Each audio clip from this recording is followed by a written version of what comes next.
Everyone, weirder video today. I'm just going for a little bit of a walk in the woods while I look at the 2015 AP Physics 1 free response question that was assigned for us to do today. I'm currently on part B1. Explain how data from the experiment you described can be used to answer question 1 above.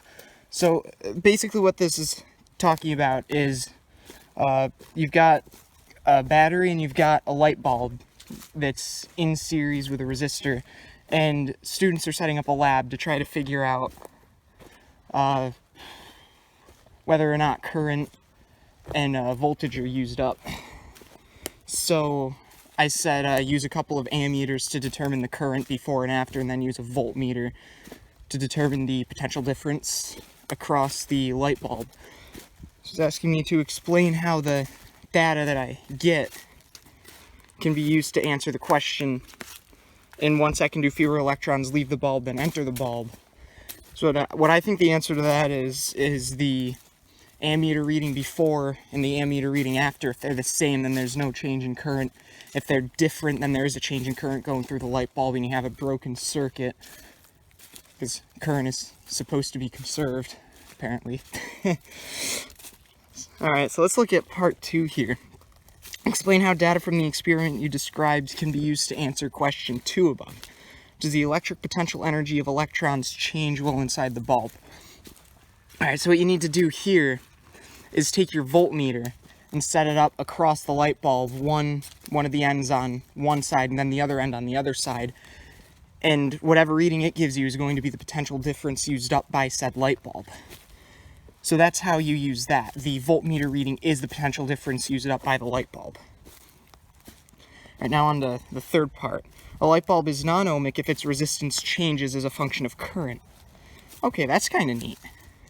Your setup from part A is to be used or modified to determine whether the light bulb is non-ohmic. How, if at all, does the setup need to be modified?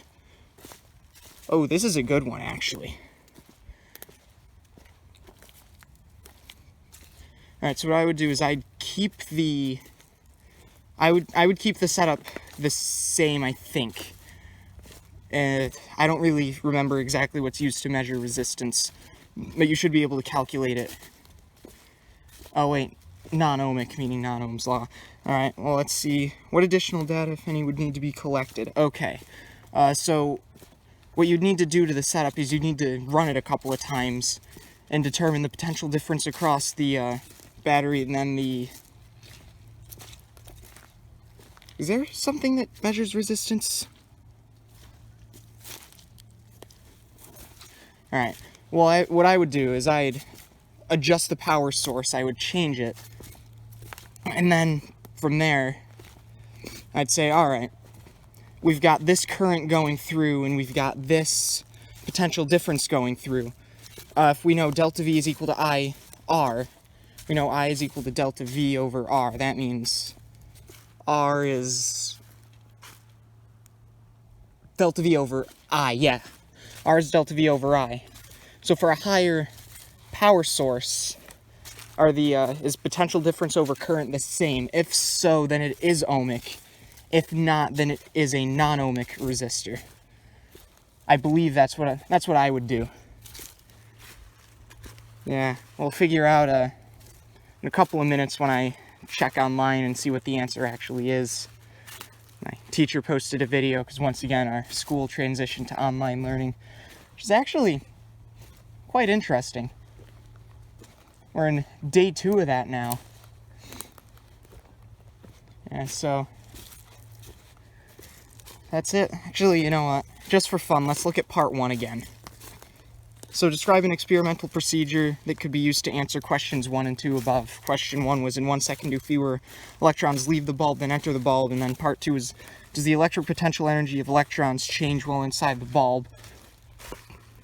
What I said was you construct a circuit with a battery and then you put the light bulb and resistor in a parallel with each other.